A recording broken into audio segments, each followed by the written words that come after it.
Hi, நான் மேகலா. ஸ்வஸ்திக் சின்னம். ஸ்வஸ்திக் சின்னம் செங்கோண வடிவில் இருக்கும்.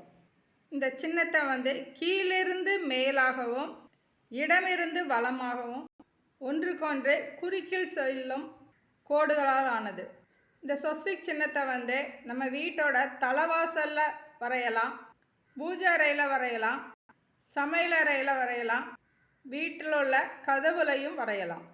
ஸ்வஸ்திக்னா என்ன அர்த்தம் என்றால் தடையற்ற நல்வாழ்வு.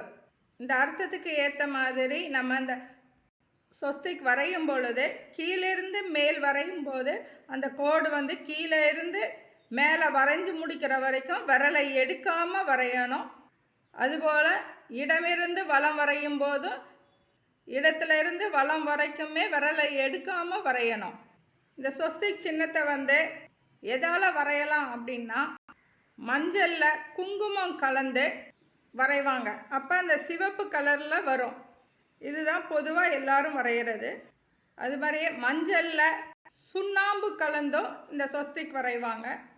பச்சரிசி மாவில் மஞ்சள் கலந்தும் இந்த ஸ்வஸ்திக் வரைவாங்க. அது பாரம்பரியமாக வரைகிறது. கோலமாவும் அரிசி மாவும் கலந்து கூட இந்த ஸ்வஸ்திக் சின்னம் போடலாம்.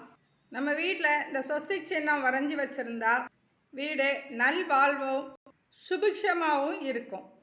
இந்த ஸ்வஸ்திக் சின்னம் சூரியனுடைய சின்னம்.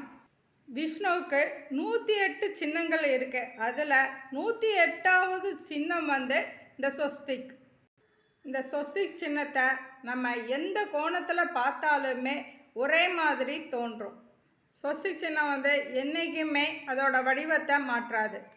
இந்த ஸ்வஸ்திக்கோட 4 கிளைகளுமே தெய்வத்தின் 4 தூண்களாக பார்க்கப்படுது. நான்முகன் கடவுளான பிரம்மதேவரோட இது.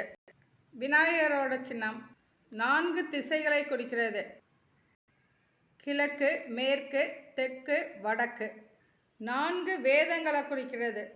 சாமவேதம், யஜுர்வேதம், அதர்வண வேதம், ரிக்வேதம். இந்த 4 வேதங்களையும் இந்த ஸ்வஸ்திக் சின்னம் குறிக்குது. வாழ்க்கையின் நோக்கங்களை குறிக்குது. மோஷம், காமம், அர்த்தம், தர்மம். இந்த 4ஐயும் குறிக்குது. வாழ்க்கையின் 4 நிலைகளையுமே குறிக்குது. 4 நிலைகள் பிரம்மச்சரியம், ஹரிஹஸ்தம், வானப்பிரஸ்தம், சந்நியாசம். இந்த 4 நிலைகளை குறிக்குது. அதுபோல் 4 வர்ணமும் குறிக்குது. பிராமணர், சத்திரியர், வைசியர், சூத்திரர். இந்த 4 வர்ணனையும் குறிக்குது. இந்த ஸ்வஸ்திகா சின்னத்தில் உள்ள இந்த மையப்பகுதி விஷ்ணுவின் தொப்புளை குறிக்குது. அந்த தொப்புளில் இருந்து தான் பிரம்மா வந்தார். இந்த ஸ்வஸ்திகா சின்னம் ரொம்ப புனிதமானது. இந்த புனிதமான சின்னத்தை நம்ம வீட்டோட புனிதமான இடத்துல வரைஞ்சி வச்சு அதற்கு தினமுமே தூப தீபம் காட்டி வழிபாடு செய்கிறது ரொம்ப நல்லது. தேங்க்யூ.